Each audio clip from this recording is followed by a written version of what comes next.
make a start. Just before we start, I might just get everyone to pop onto mute, just so we don't have any background noise as we're going through the session. And you're welcome to have your camera on if you wish to, but it's optional. We are recording this evening's session, so it's up to you whether you would like to be on the screen or not.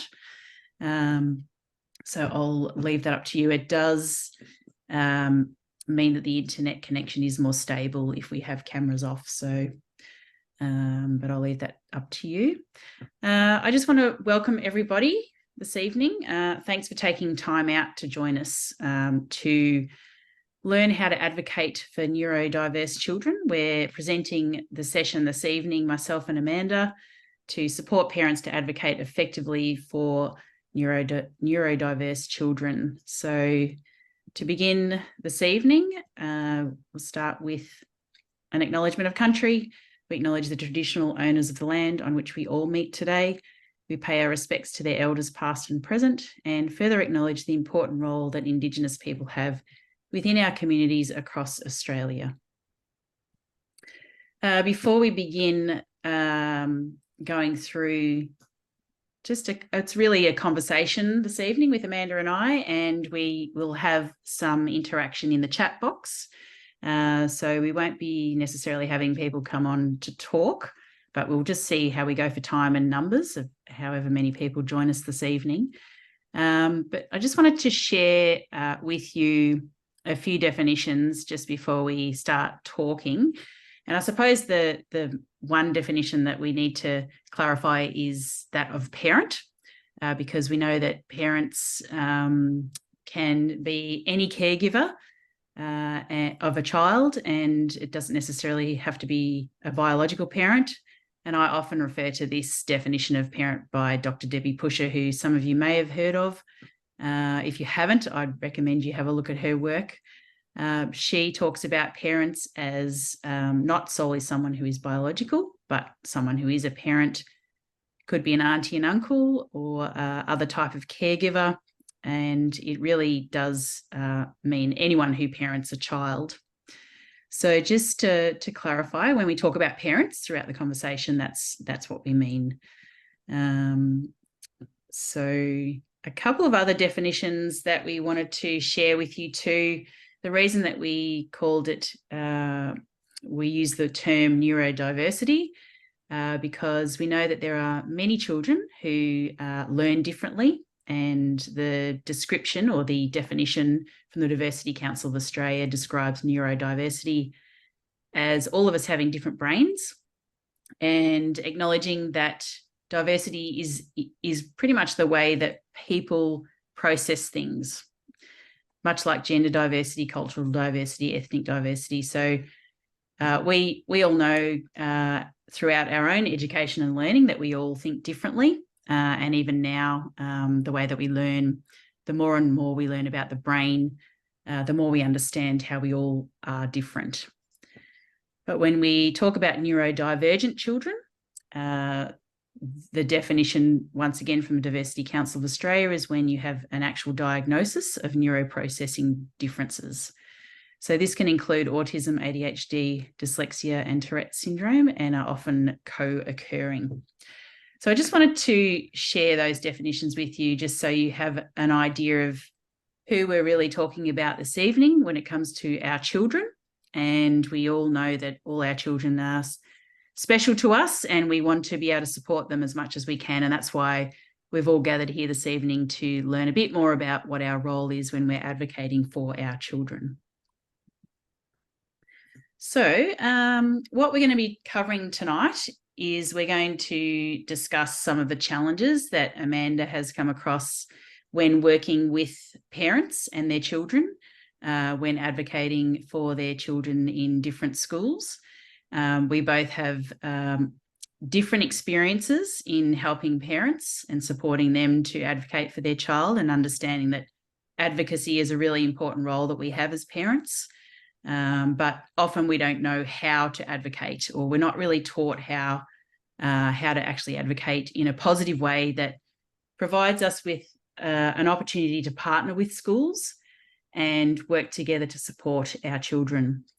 So we're going to be looking at the challenges and then exploring different opportunities and ways that we can perhaps support you to be able to advocate more effectively for your children or other children that you may be aware of, and how to build those positive partnerships with schools. And then towards the end, we'll do some Q&A. But throughout the session, I invite you to pop any questions that you have that you think of while we're talking into the chat box. And I just ask that everyone be respectful with their questions and towards the presenters and to other people in the chat just before we begin, so that we all can, I guess, leave this session having some more insight and understanding of what other people are perhaps experiencing and how we can all support each other through these different challenges. So I'll just unshare so we can all see Amanda and myself. Now I'll just change the view. Just bear with me. While Rachel's doing that, hopefully everyone can hear me. I just wanted to mention that I have had nothing but trouble with my internet all weekend and even today, and in working with students. So I apologise up front if I cut in and out. Hopefully it's out of my control, but hopefully it doesn't happen. But I just wanted to warn people that that could happen as we're talking tonight. So apologies if it does. Okay. All right, well, I'll just introduce Amanda and myself briefly before we start having a conversation. A few people have added where they're from in the chat box, and it looks like we're mostly from Victoria. If anyone hasn't done that yet, please pop in where you're from. Just introducing you to Amanda. She is a good friend of mine. We met each other through, I guess, mutual interests in supporting students and parents in schools, and we both have worked for several years in schools with teachers, and Amanda is an experienced academic life coach, executive function coach, and organising expert. She's very passionate about ensuring children are equipped with simple and effective organisational time management and study skills, as they are key to their success and enjoyment at school and in life. She's a regular speaker at a variety of conferences, workshops and panels, and is becoming well known for her expert knowledge and experience. And she's very good at providing practical tips, strategies and ideas for her audiences, particularly parents, and they appreciate her content-rich tips and strategies, enabling them to be better equipped to face the challenges they and their children confront today. And like Amanda, I too am a life coach, and I support parents and teachers to work in partnership.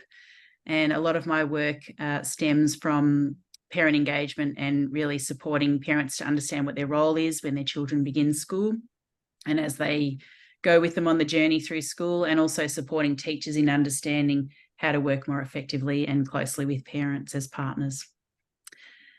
So that's just a little bit of background about the two of us. Now I'm just going to fiddle with this view because it's not cooperating for me at the moment.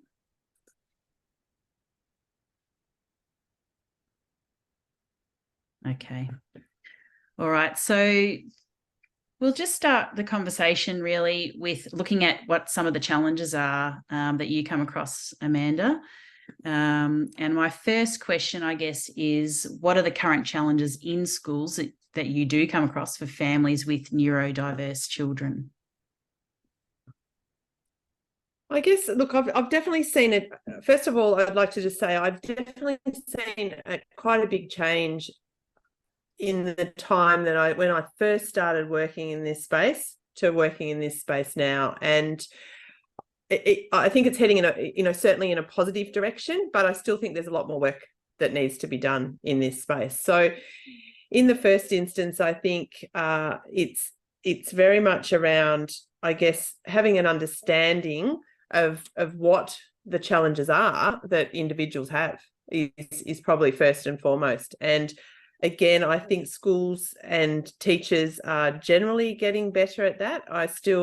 I still think there's some roadblocks there with some schools, or not necessarily roadblocks. It's more around probably an education of different needs and different ways to support these children. I think it's also around the education that our teachers have as well. So I think there's a lot of professionals out there now, ourselves included, Rachel, where we're trying to continue to educate not only parents but teachers and all of those that we come in contact with, that ideally it's about working together as a team and in partnership, as you've already said before, so that we can support everyone along the journey. Yeah. So I think they're probably the key challenges. What do you think?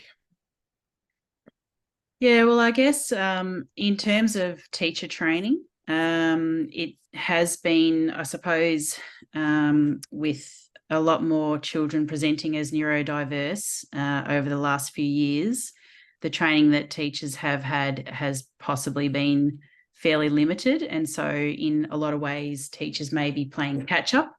And because we know every child in every classroom is different, what they're navigating every day is very challenging, especially when some children are presenting with very challenging behaviours as well, and they haven't really had that sort of training to be able to manage. And I'm hearing a lot from schools too that they're really seeking that training now. And of course, we know that there's a lot of specialists out there who are trying to support families. However, it's quite challenging for families to actually access that sort of support because the waiting list is so long. And so there's, a lot of challenges in itself in just getting some support.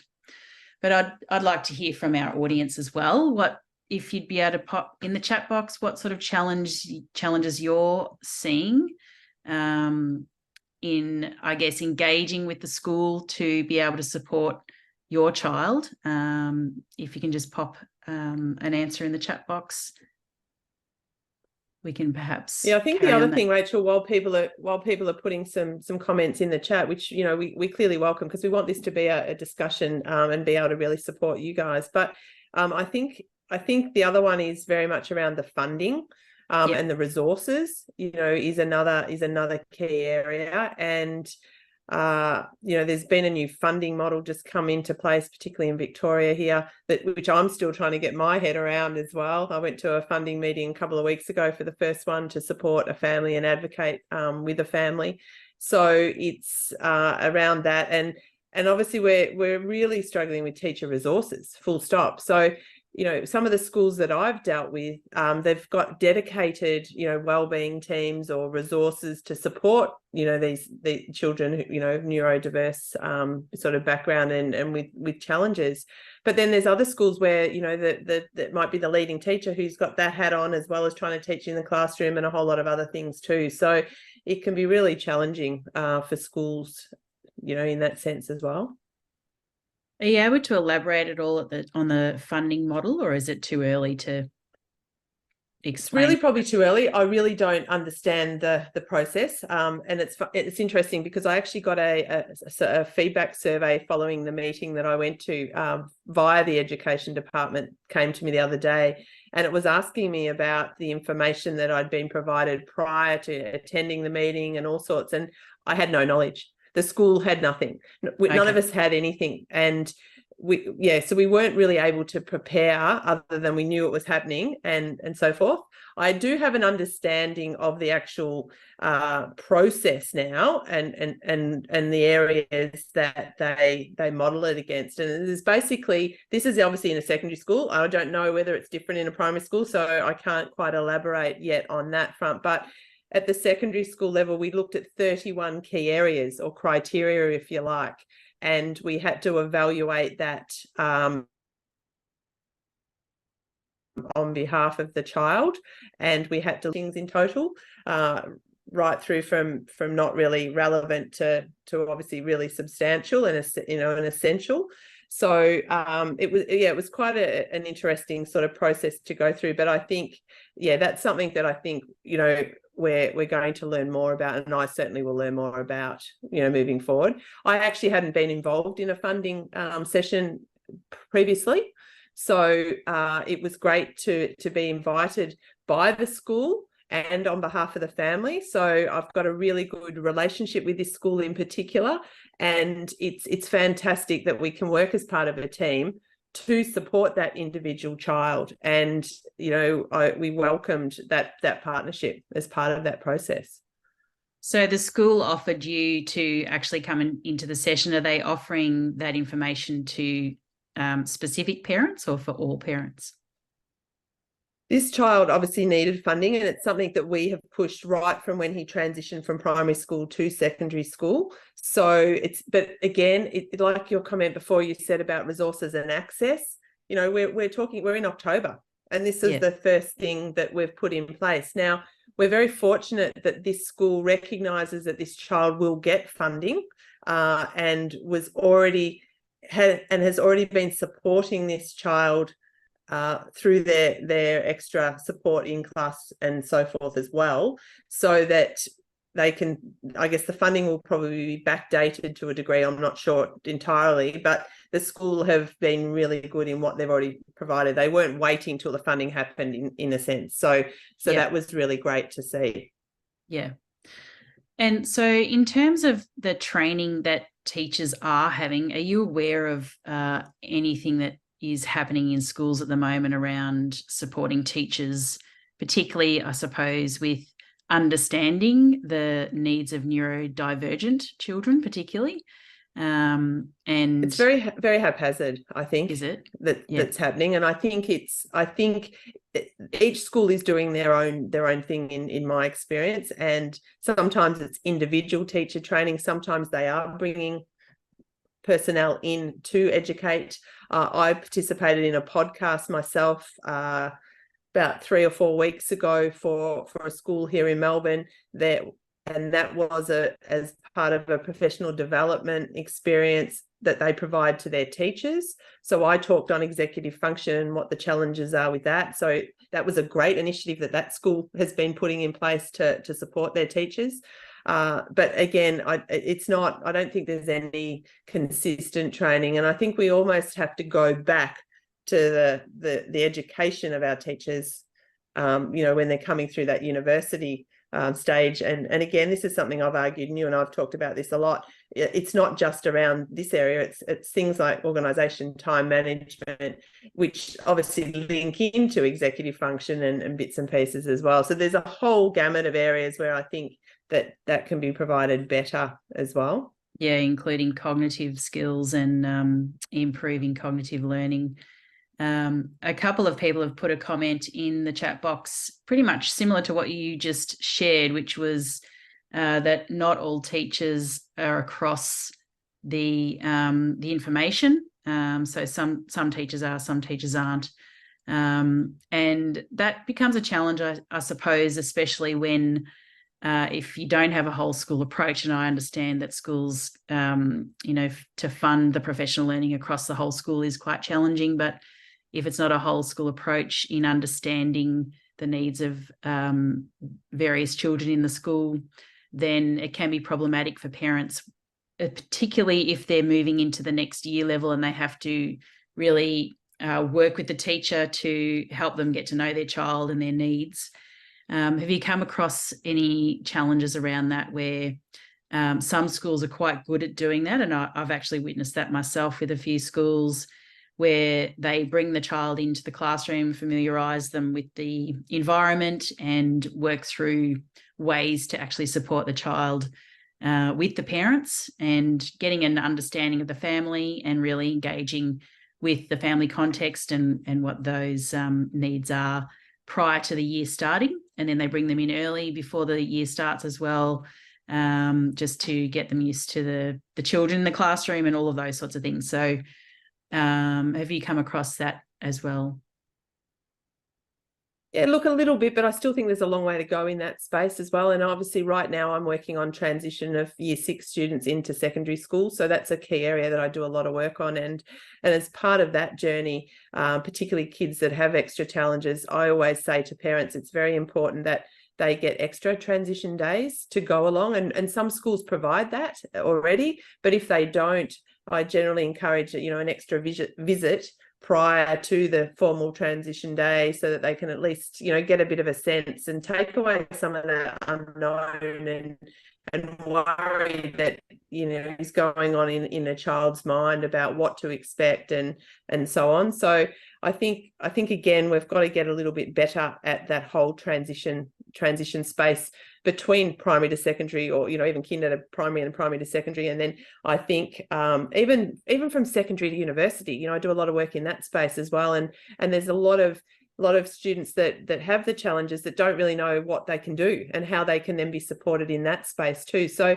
I think we need to continue to get better at that and advocate, as part of that. And I think and this is why we're having this conversation tonight, that a lot of parents don't know, what you can and can't do. And I think that's the real challenge at the end of the day. And I can see some of those comments there about, put an IEP in place, or provisions are being provided, but they're very generic and they're not tailored. And I think, going back to your point right from the start, Rachel, everyone is different, and whilst some things are the same, they still need to listen to the families or the supports in the child's care team to know exactly what's going to work and what's not going to work. And one of the statements that I really like, and you may have come across him as well, and he was just actually in this country at the moment, Ross Green, and some of you might have come across Ross Green previously, but he was here doing his workshops, and he basically talks about how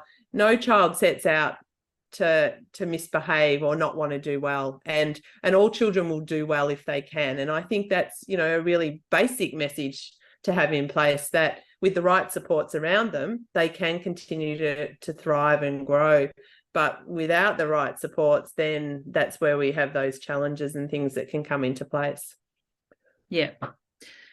So in terms of teacher engagement and I suppose school staff, school leadership engagement with families, in your work where you have to actually go into the school with the family, what do you see as the challenge for schools to engage with parents? Is there another reason why, as we're seeing in the chat box, that there is not an extra effort made to personalise and rather than be generic? Do you see that there are particular reasons for that? No, I think it's probably resources. I think it all comes down often to resources, and I think that's the key challenge. And I think even this school where I went into this funding meeting this year, to be honest, they did participate in the transition from 6 to 7, which was obviously this time last year. But even at the start of the year, it took a lot of perseverance from myself, to be honest, because unfortunately the parent also needed support, who I support as well. So it's not just the child in this instance, I'm supporting both of them. And so I was the one having to do a lot of the legwork in terms of following up and getting the school on board and making sure things were happening. And as the years progressed, it's really started to really form a great relationship and mutual respect happening, that we can communicate at any point in time. And I think this is one of the challenges for parents, because parents often not always know what to do, but often do know what to do and do know what's particularly best for their child, and try and communicate it, but often get stopped or seen as that hysterical parent, or going too much overboard, and it's like, leave it to us, we know how to do it, we can manage it. And I think it's those schools that have more of an open mind for us all to work together is where it will work better and be more successful for everybody. So when you work with parents to advocate for their child, and you actually have to face those blockages, how long would you persevere before you would recommend that they choose or seek out another school?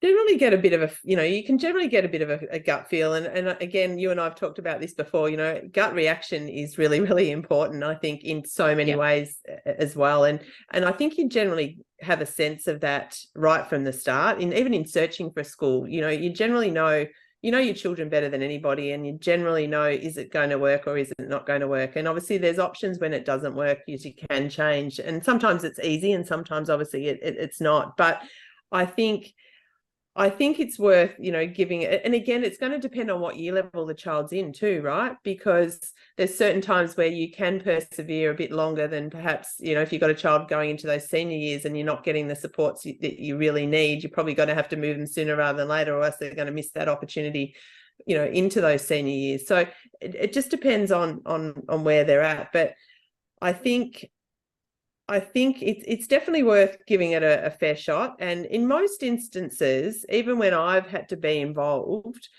if I get roadblocks at a certain point at the start, I keep persevering as well. And I think sometimes, coming from a professional point of view, even though I'm a parent of my own children, it's a different experience that I get than perhaps a parent trying to do exactly the same thing will get. And it shouldn't be like that, but unfortunately, it often can be like that as well. Yeah. So for parents who have children in primary and some that may have children in secondary school, what do you see the differences are at the moment in terms of the willingness to work with parents in primary school as opposed to secondary school? And how do you think that advocating for your child actually has an impact in terms of the way that schools do come on board and are willing to actually create change? Because I think the secondary system, in my experience, I have had parents come to me to share that they are so worried about sending their children to secondary school because of that fact, that there hasn't been as much support in secondary level for neurodivergent children. And has that changed in your view? Do you think that has changed because of parents advocating? Look, as I said at the start, I think there definitely has been change, and I'm grateful for seeing the change that is happening in schools. And again, not all schools, but to be honest, with the students, I guess, that we've got currently that we're working with right now, we haven't, in the last 12 months, we probably really haven't experienced any real blockages, which is a positive, right? So yeah. Most schools have been open, and whilst some are a lot more on board and they have a bit more understanding, at least we're getting some further progression, I guess, than say 3 or 4 years ago, when we were still doing a lot of the educating as to trying to indicate why we should be doing this and so on. And I think I can't say that there's necessarily been a difference. Oh, look, there probably is a little bit of a difference between primary and secondary school in my experience. Obviously, I don't do a lot of work pre-grade 6, so I can't really probably comment too much on that, other than when we work with children that are 6 and up, we know where they've come from and if they've had that support in the through the primary school years. And generally, in my experience, with most of the parents and children that we work with, they have generally had that in place, unless they've had a later diagnosis, obviously, as well. So whereas at the secondary school level, as I said, we haven't really had too many challenges of late. And generally when we go into a school as well, and I guess this is something for parents too, it's very much around, it does often when I ask, who should we get in touch with, I'll ask a parent, who are the key contacts that you've had relationships with? And it's often, perhaps the coordinator, like the year level coordinator. It's probably someone in the wellbeing team. There might be a house leader involved. So often when I go in to communicate with a school in the first instance, I will make sure I get in touch with all of those rather than just one person, because that can limit the chances of actually getting in there as well. So my advice is very much to be in touch with, the broader group, and then let the school almost, direct you as to where you should be. Sometimes I find you might get directed to one of those people, but other times it might still continue to be that whole group and that whole team that want to be involved as well. Yes. So it really just depends. The other thing that I guess I want to just highlight just on the back of that as well is we've done this in the last probably 2 years with a lot of the students we've worked with. If we haven't necessarily had the buy-in from the school, what we have done is worked on putting together an information sheet on behalf of a child, which highlights their challenges, their strengths, obviously their interests, a whole lot of bits and pieces, and even then provided some strategies that we believe that will work for that child in that school. So that has been a really useful and welcome guide with some of those schools as well. And then that's where I guess an IEP or a learning plan has often been developed from off the back of that. And look, to be honest, and I don't know, as parents out there and your own experience, Rachel, but so many schools have so many different IEPs or learning plans, and some of them are pretty good and brief. And this is the other challenge for teachers. Teachers aren't going to wade through pages and pages and pages of information. They just want it simple, to the point, and educate them like that. So I've even worked with schools and said, look, I think you need to cut this down or change this or what have you. So I'm always trying to educate about the best way to do it too. Yeah. So it's about being proactive and really sharing your parent knowledge of your child with the school up front. So then that's a very positive approach, and really sharing what you know about your child and what their needs are in a non-confronting way. But it's also about, instead of, I guess, going into the school unprepared, it's about having a plan and having some questions ready and some solutions. Going in with, okay, let me think about how I can actually work with the school to support my child, but also how you can work with us to support our child and your student. And I myself had an experience with my own daughter who was trying to drop out of school, and I had to advocate for her to stay at school somehow, and I had to work out a plan of how that would work. And it was really up to me to actually do that, to go to the school and talk to them about why she was behaving a certain way, why she wasn't enjoying school, and what the solutions were. And we decided to provide suggestions to the school about getting her off site a couple of days a week, and being able to be around people that were good influences on her. And the only way that was going to happen was for me and my husband to actually make those suggestions.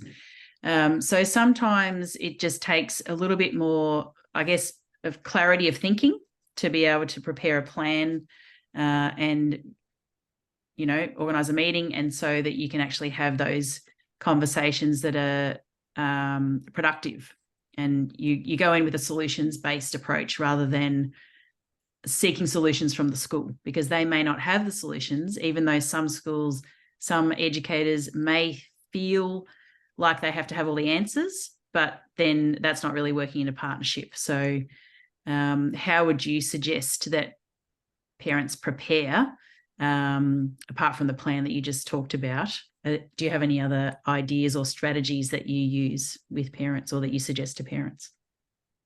I guess in our experience, obviously, when we work with students one-on-one, we obviously work as a team with the family and the parents, and we work with any other health professionals. So often I'm part of care teams, whereby there might be a psychologist, there might be an OT, there might be a behaviour support person.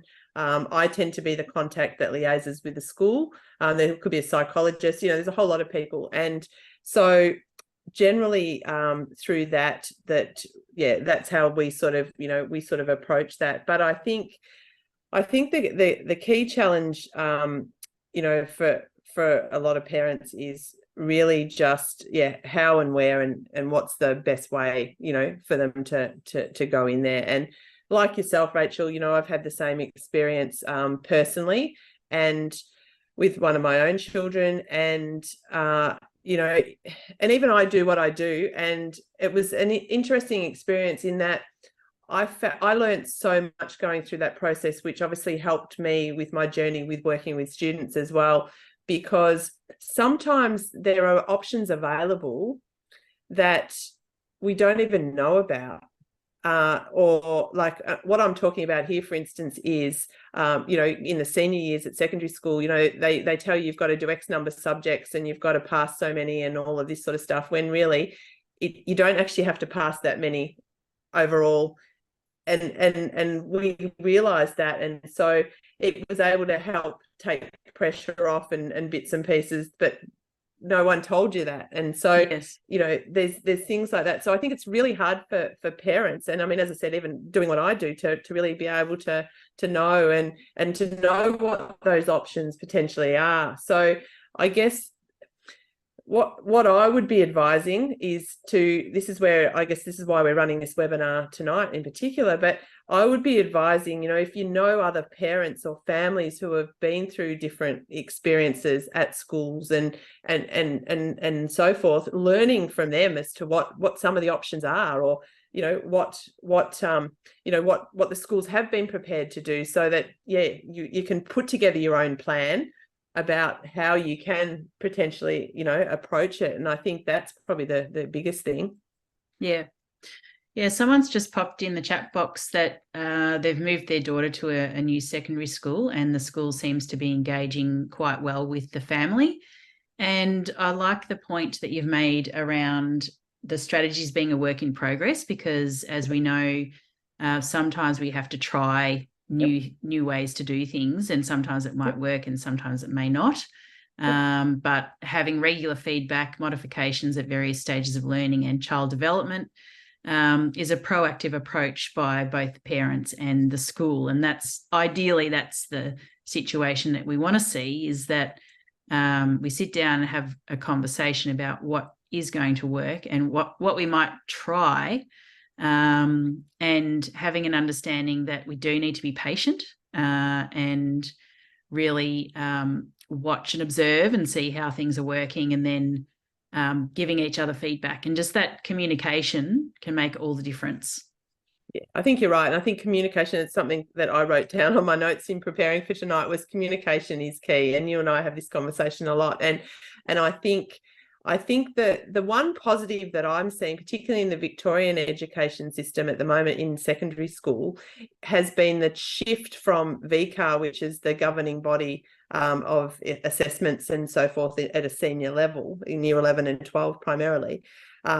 Their shift with accommodations and special provisions has taken, and again, I've written a blog about this for anyone that might be interested. There's quite a detailed blog on my website about the changes. But what they've done is, it used to be on the onus of medical professionals and practitioners providing the information to the school to dictate what they could or couldn't do.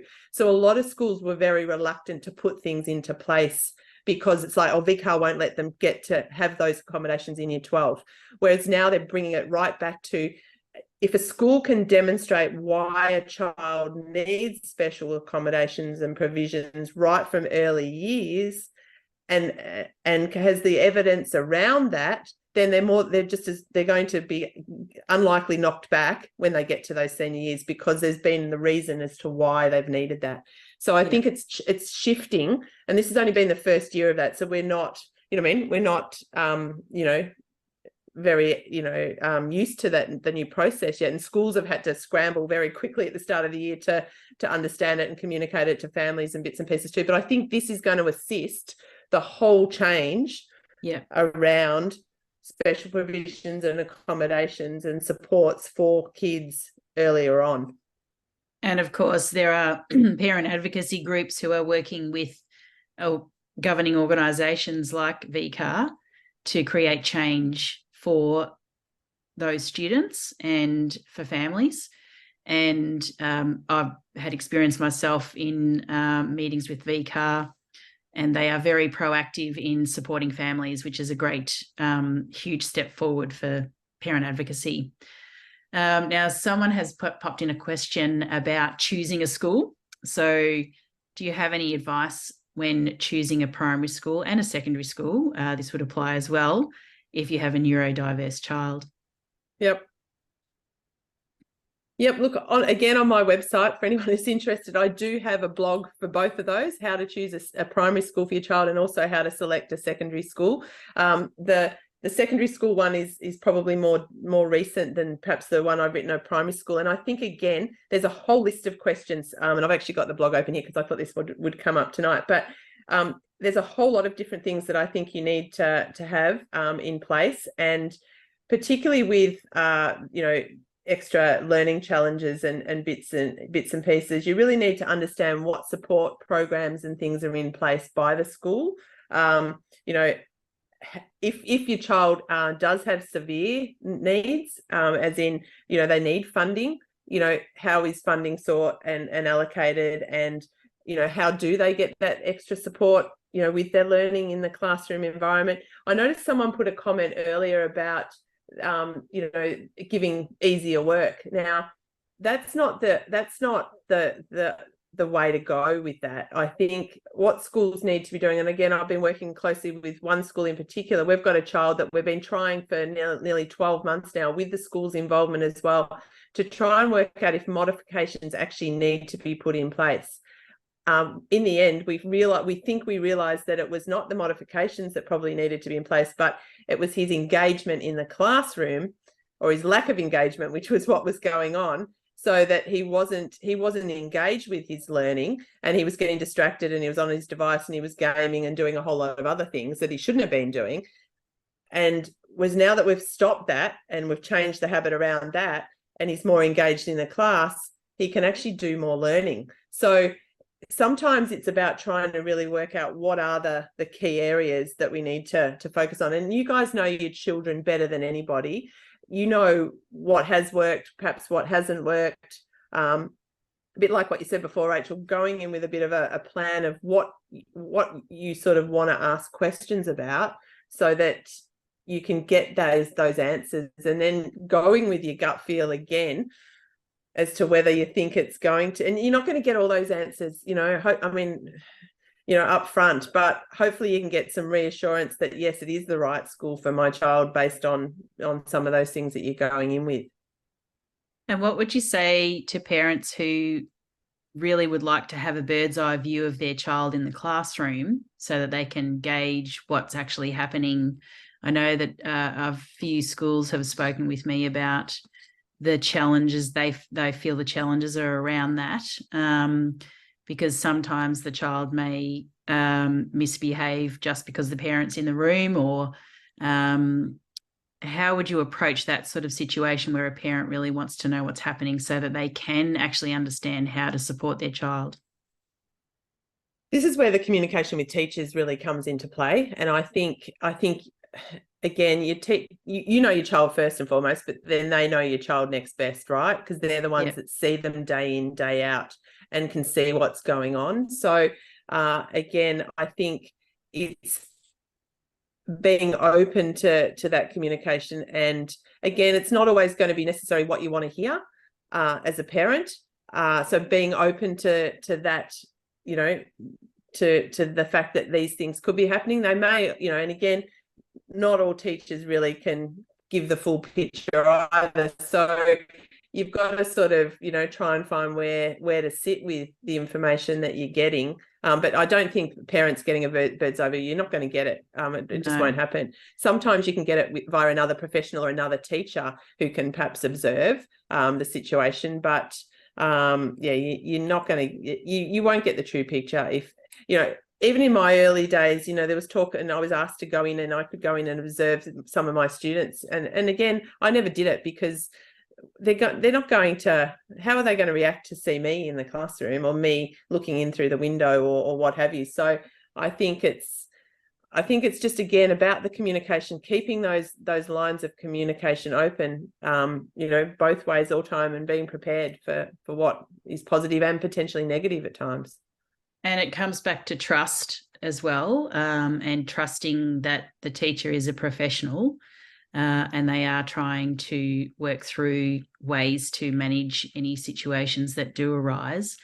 And as parents, we also need to do the same in terms of our responses and reactions to different situations that do arise. And I suppose that's the work I do is in helping parents understand how to respond in a way that is more proactive than reactive. And that comes back to having, I guess, a sense of awareness and understanding of our own approach to different things that do happen that just come at you out of the blue, and having those skills to be able to manage those sort of stresses that do arise. And I guess in terms of building relationships with educators, with the school leadership and with teachers, what sort of suggestions do you have in terms of, I suppose, starting at a new school? I think we have a few parents on the call tonight who may have children in early childhood who are about to take the school journey and having some challenge, or I guess some concerns or worries about what to expect. How would you suggest that those parents get to know the teachers, and any other suggestions you have when they're first starting the journey? Yeah, I think right back then, and I think it's really important to go along to information evenings, go along right from the start to as many things as you can, because that's what's really going to set the scene as to how the school potentially shares information, approaches, communicates and so forth. So I think it's that. I think it's also being involved if you are going from, say, kinder to primary, or even primary to secondary. It's communicating with the school at primary or at kinder level, because they're the ones that are going to have the communication with the school at the next stage. So it's having that communication with them, and getting their experience and advice, and in passing that whatever relevant information on right from the word go, so that you're setting that scene early, and then finding out as part of that, who are the people you need to communicate with, and just start off right from the word go, to ensure that your child is going to be, well, firstly, is probably put in the right classroom in the first place, and is being supported, and so on, and it may or may not happen, because again, we all know this from experience, that schools try and do the best thing they can by students and families, and putting them in the right groups and so forth, but it doesn't always work, and things have to evolve and change over time, and so on as well. So I think it's just keeping that communication going right from the word go, and not being afraid to advocate. I think this is the thing. I think a lot of parents that I've spoken to over the years are a bit worried about how they go and do it, or what they should do, and so forth. And I think if you've got some concerns, or you want to ensure things are in place, I think it's about communicating it, but as you said, Rachel, in a positive way, rather than coming at it from a negative. And I think most schools are, and you probably can comment on this more than I can, but most schools are pretty open to having that knowledge and communication about a child. Yeah. And I think if it's given, I think, they'd be more than grateful often for that. Yeah.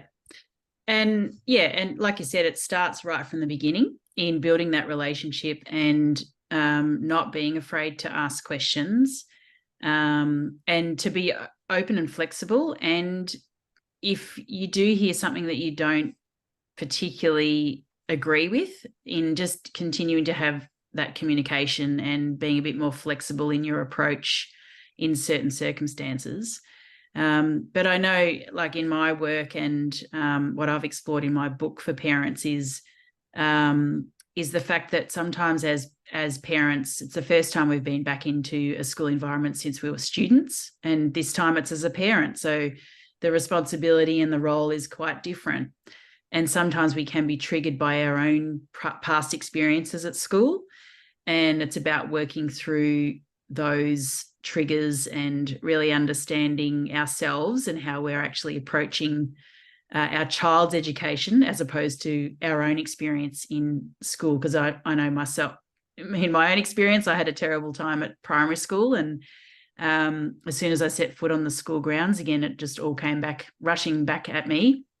And so had to work through that. And I've worked with a number of parents around those triggers, and really setting, I guess, aside some time to really think about how you want to approach your child's learning journey, and having a bit of a vision and a plan in place, and discussing it with your partner if you have a partner, and really just approaching it in a way that is a positive approach, and an optimistic approach too, and not fearing the worst, that your child is going to be cared for, and is going to be safe. But once again, you would get that feeling when you actually go into a school and meet the teachers and meet with the senior leadership as well. But also perhaps if your child is able to manage in going into the school themselves to get a feel for the environment as well. So that way, okay, they feel comfortable here, or they feel safe here. And that sort of gives you peace of mind as well. So we might just do a bit of a Q&A now. There's There's couple one of in there questions now, Rachel, that I can Yeah. see. Yeah. So how much can now. you really expect from a school when you're asking them to support your child beyond how they would support neurotypical kids? In other words, how hard should you push to make sure your child is being supported without being too demanding or asking for too much? And that's a really good question, because obviously teachers have to be supporting all children, and but there are other people to support in the classroom as well. But perhaps you could elaborate on that, Amanda. Yeah, look, I think with that is it's a really tough one for parents, and how much you should or you shouldn't push. But I think if it's all done in a respectful, positive way, rather than coming from a negative way, it's going to be received, reasonably well. Then, and I guess what I would say is I would never be too afraid to let let schools or teachers know about things to do with your child and what have you, because you're better off to have it up front than having to be dealing with the problem later, or when issues occur. And now issues will still occur potentially, obviously anyway, that need to be dealt with, but it's educate. It's just providing that education and communication. And look, I'm a big one for telling parents to continue to email and advocate for their students or their children. And again, you're not going to get every teacher on board. I mean, it's different in primary school because you've obviously got a smaller number of teachers that you have to deal with. So it's a little bit different than at secondary school, where year level, where you've got 6 or 8 different teachers for your child at a year level. But again, you're not going to get them all on board, but if you can get the majority, then I guess you're winning as well. And learning plans, like someone put before, you can have learning plans and things in place, and some teachers will follow through with them and others won't, and that can be a bit frustrating. But keep following up, keep trying to pursue to educate those other teachers as well, because sometimes they just don't really understand, or they don't know.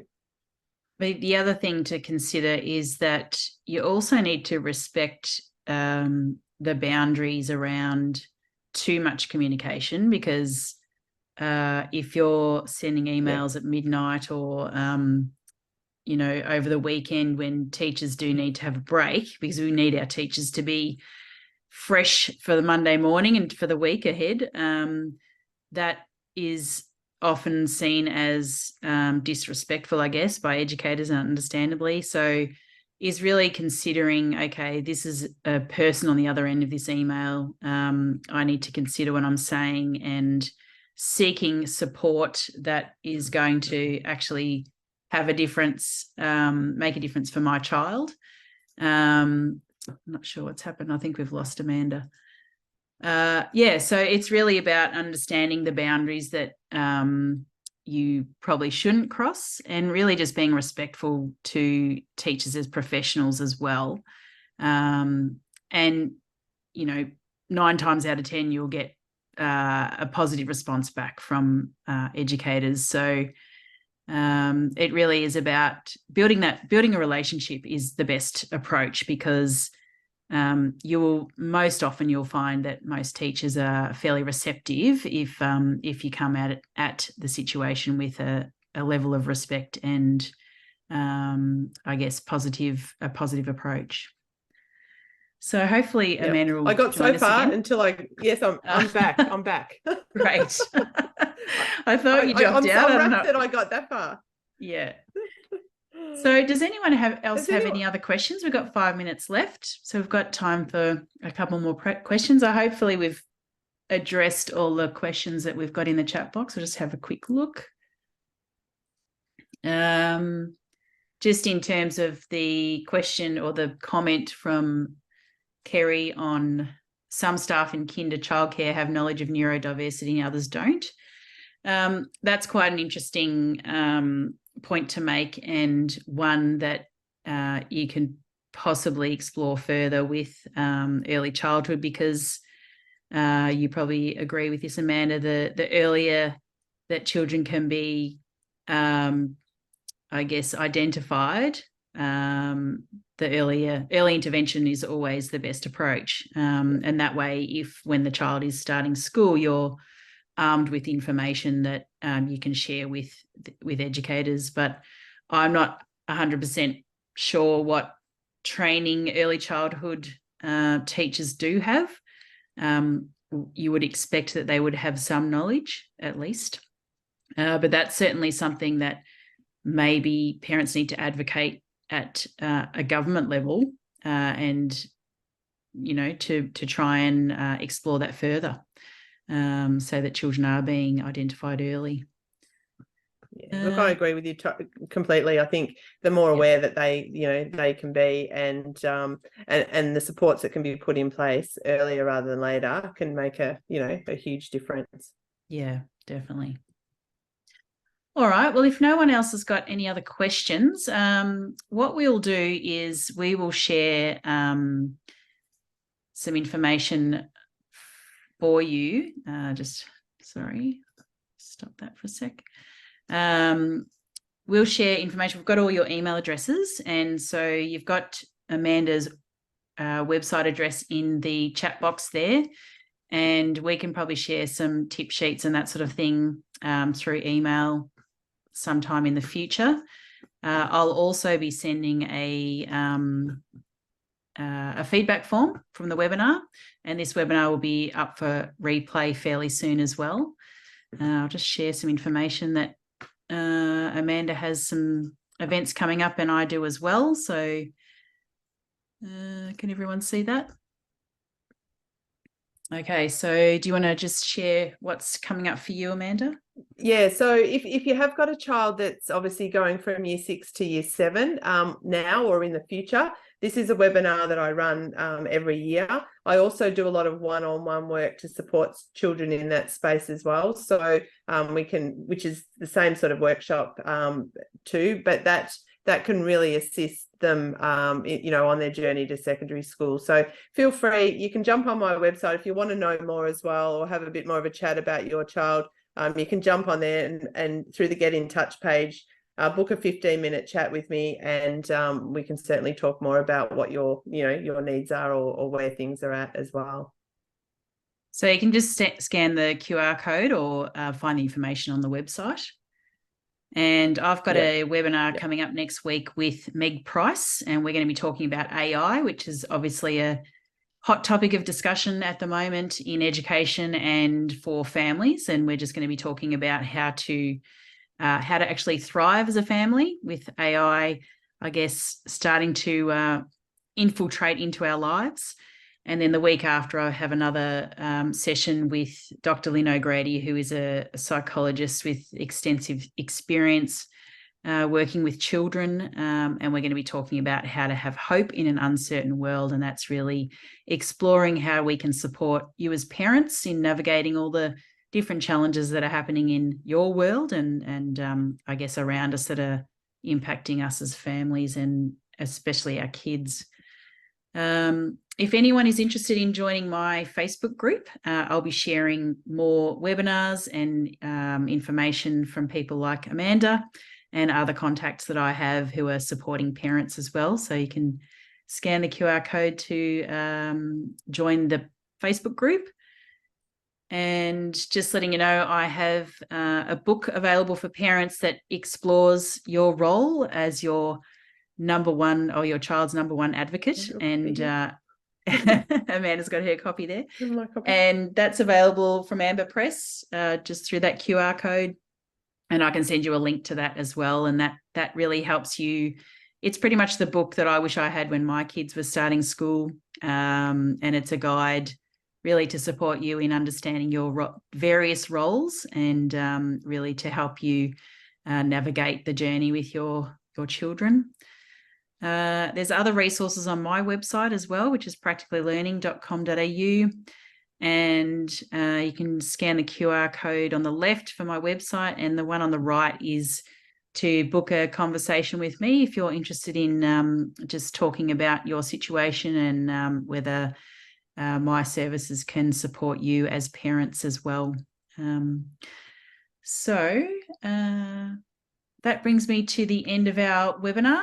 Only 1 minute over, which is a record for me. Usually we go a bit more over than that. So thank you everyone for attending this evening. I will follow up with some emails, and I hope to see you on future webinars, and hopefully this evening has been helpful for you.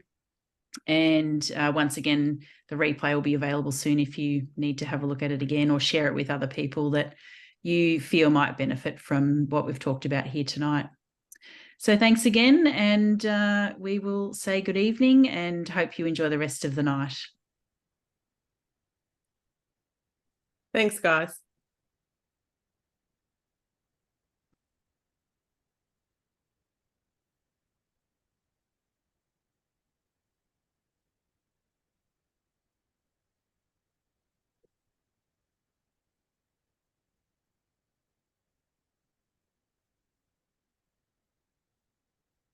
I was rapt that I only got kicked out once. My gosh. Yeah, I know. I was like, because all of a sudden someone's screen came up on mine and there was no one sitting there. And I'm like, oh my God, she's gone. Yeah, that's what happened. It's done that in all my sessions tonight, but very briefly. And then it's, it comes back, but it's like, so anyway. Yeah. How do you think it went? Yeah, look, I think it's good. It's always hard to, you're never going to address everything and be able to give every answer to every person. But I guess it's just giving some, some understanding and hope more than anything that there's, Hi, Amanda. There's things there. Have you only just joined us? Or? Yes, yeah. How are you? Oh, good. Yeah, we just finished, unfortunately. Oh, God, I must be. Did you record it? Yeah. Yeah, sorry, I must have got the wrong times. I've been hammering all day. That's okay. Will you send the recording out afterwards? Yes, I will. Yeah, I'll send it out on email. Yeah. Beautiful. I'll just re-listen. Yeah. Give me a few days because I'll have to get it edited. But we'll send it out on email and we'll send it out. Did you have a very quick question? Yeah. Did you have a question? Did you have a very quick question or anything? No, we're just in the process of getting my son assessed at the moment. So I just thought I'd get on and have a little listen. And and of course I've been running late and I've obviously read the time wrong. That's okay. But that's fine. Look, if I have any other questions, I'll get back on to you because I'm part of the ICPA Queensland council team. So that's where I'd sort of got the information from. So that's all good. I will. Oh, that's good. That's good to know. Yeah. No, if I have any questions, I'll be able to email you then. Yeah. Well, I'll send out a form to fill in too to see if there's any other topics you want us to explore further as well. Yep. Mm-hmm. And that'd be great. Thank you. You can let us know, especially if you're from ICPA, and the different topics that you might like to explore for regional areas, regional parents. Yep, that'll be great. Thank you. And sorry I missed it. I read 6:30, then I read 7:30. Oh, God, anyhow. It's all good. No problem. Thanks for joining us anyway. Right, okay. See ya. Bye. All right. Bye. See ya. All right. Well, I don't know about you, but Yeah, Queensland, the time but difference. that happens. Yeah, actually, Oh, that's good. dear. That's a good point. Probably should put I don't think I did put the time. Yes, I don't think I did. I'll have to do that for the next Because I have webinars. a real problem with my website at the moment, because when you go to book it, or I do, it normally recognizes your computer or what time zone you're in, but mine comes up as Brisbane, and it's a pain in the neck. I'm trying to get them to fix it at the moment because, it just, So I'm well aware of it right now, but yeah. Yeah. All right. Well, I haven't had dinner. I don't know about you, but I'm starving. Oh, I ate beforehand. I wouldn't get through it till now. So I was trying to get to dinner, but then I got all these calls and I was just fixing a few things. So I just thought, I'll just eat later. So yeah. All Now, right, so well, what do you want to do? Are you going to send out an email? I'll send an email. Yep. Do you want me to send you the email address, like all the contacts, so you've got some leads as well for your work? Yeah, look, I mean, I'm not too concerned because they'll get in touch if they want to get in touch anyway. Yeah, that's so true. I think, and we've given them the website there. So I guess, that's fine. I'm not. And I can too pop concerned. because I've got my Facebook group and I'm trying to build the membership. I can pop your little flyer thing in there, and any tip sheets that you've got. I can pop those in my Facebook group as well. And all right, obviously I'll send you those links. The link to the replay will be in there as well. Yeah, I'll send you links. And how do I join that group? I'll send you an invitation. Actually, I'll just pop this. Oops, I'll just pop the my lights just fell. I'll just pop it up on the screen so you can QR code it. Scan the code. Which one? The first one or the second? No, which one was it? Join our online community. Oh, that one. Yeah. All right, I've done that now. You can just send me a request. So I'm trying to get that group active again. So, did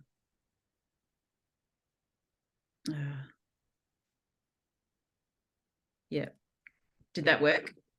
Yep. But I don't think I answered all the questions properly. Oh no, here we go. I can. All right. I have 2 children. All right, I will do that for you. All right. All right. Actually, I need to get some of those questions changed because it just says about mothers, but it used to just be calm, connected. Oh yeah, mums, but now I've made it parents. Yeah, calm, connected parents. Yeah, that's a good idea. There was a couple of guys on the thing tonight, and we had about 22 people at one point. So that's a good number. So you're happy with it? Oh, I'm happy that we got that many people. We had 62 register. So that's a really good sign that, we can actually attract that amount of people. And if it's a topic that people really want information on, then we can explore, further opportunities. And I'll send out a form with a few questions about that. I think there's a lot of work still to do in this advocacy space, full stop. And you've been saying that for a long time, but I'm not writing a book about it, but maybe one day. And because people are changing so much, like people's approaches and everything are changing. So, I mean, I've put a little bit of it in my book, but it's a big space really. But no, I think it went well. I think it's ran pretty quick, pretty smoothly, and went very fast. That's for sure. All right. Will you take care? Oh, definitely. God, yeah. All right. I'll speak to you soon. Yeah, we'll chat soon. Thanks again. All right. Have a good night. See ya. You too. Bye.